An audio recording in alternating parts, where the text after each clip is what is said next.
What is going on, SoFi fans? Welcome back to Financial Journey. So today I want to give you a good overview of what the data is truly saying and why it's really pointing to the fact that it is a great time to buy. So I'm going to go over all the fun stuff that you need to know. In addition to that though, I want to talk on a reverse stock split. A lot of people are starting to bring that up because it's been now 9 consecutive days, I do believe, that we've been below the $5 mark. But I want to talk on why we won't be having a reverse stock split. So I'm going to go over all the fun stuff that you need to know. Make sure you guys hit that thumbs up and subscribe is always greatly appreciated. And with that, let's get right to it. So I'm going to start with shorts. So giving you an update in that regard, not necessarily because I feel there's going to be a squeeze, but these are the individuals that are contrary to what we believe in. So they clearly think that it's going to go down.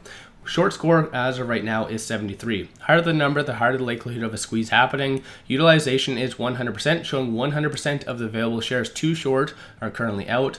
And based on Friday, shorts did close out 1.46 million shares and bringing the grand total to 12.89% for the short interest. And over and above that though, cost to borrow has been going down. So average is 0.86%. Cost to borrow minimum though, this is what I want to draw your attention to and is once again proof that there is a lot of manipulation behind the scenes with SoFi. There's actually a broker out there physically paying people to short SoFi. As you can tell, it is negative 0.2%. So let me know your thoughts on that in the comments below.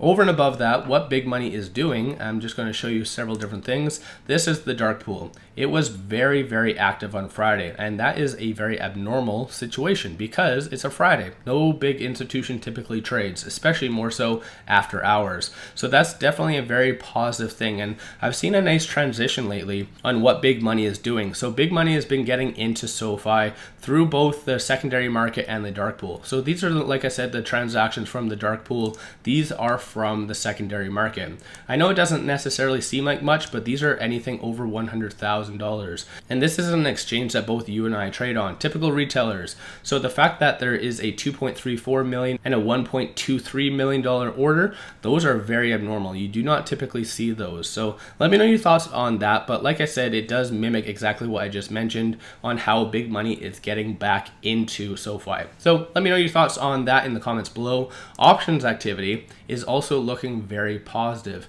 And I'm going to break this down as well. I like to look at options as, like I said, similar to what the short interest does, is more of a benchmark. So you can see this put/call ratio. There's a ton of calls being purchased, not so many puts obviously.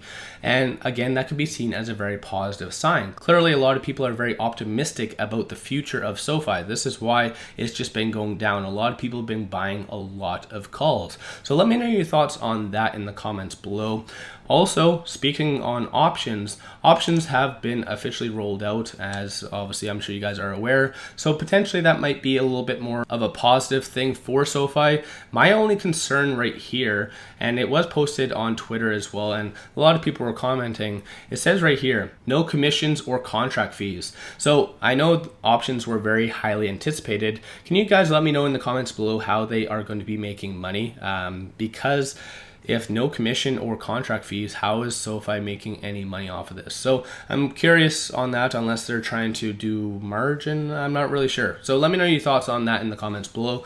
And so moving on from here though, there's multiple different ways to determine if there is true value in a stock. One of which is technicals, which I'm going to touch on. I absolutely love doing technicals. The second is finances. So technically right now, SoFi is not profitable.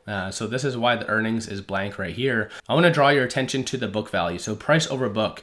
Right here, as of the current market price and the market share, we are at a 0.8x. Below 1. So we are below our intrinsic value. So funny enough is if we sold all of our assets, it would be worth more than our current market cap. Completely backwards. That is a huge deal. And the funny thing is, based on all of that, we haven't had a big rush of value investors. So interesting kind of concept behind the scenes. Also, to piggyback off of that, price over sales. There is the last 12 months and the next 12 months. Next 12 months, we're having a current 2.3x. So a lot of people are just not, plain and simple, just not optimistic about the future for SoFi. And it is very backwards. Looking at our earnings, we are having a huge amount of growth. And I think that's a very good takeaway from that. And people write off the fact that SoFi, if they wanted, they could just lower their APY and collect a ton of additional revenue versus trying to incentivize customers to come over. That would massively help the price over sales. So my own opinion, I'm not a financial advisor or anything, so make sure you guys do your own due diligence at the end of the day.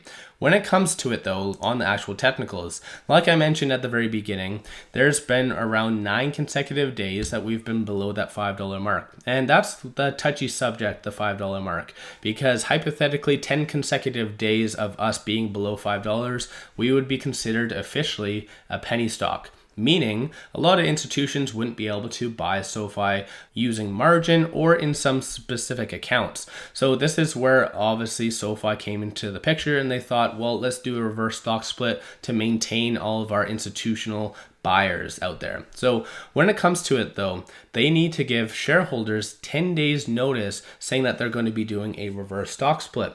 And if you haven't noticed, potentially our 10th day of being below $5 is going to come on Monday. But SoFi has not given us notice. Of course, they could give us notice on Monday, but I think the likelihood is not there. So given the circumstances, I do not feel that SoFi is going to proceed with doing a reverse stock split. It will be a very backwards way, and I know it's funny enough that there's a lot of people that are very against SoFi doing a reverse stock split. But for instance, if they do not do a reverse stock split, those same people are going to be complaining regardless. So I think there's just some negative sentiment with SoFi no matter what the scenario. Given the circumstances and how cheap SoFi is, I personally think that they should avoid doing a reverse stock split if they can actually maintain it, because I personally feel, based on looking at all of SoFi's institutional holders, there's not many out there that would potentially hold SoFi on margin or in certain accounts. So again, at the end of the day,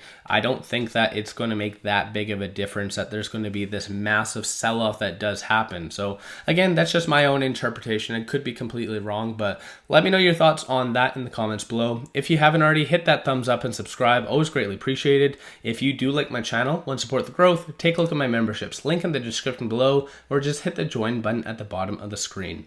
With that said, appreciate you guys watching. Let's all make a lot of money on SoFi.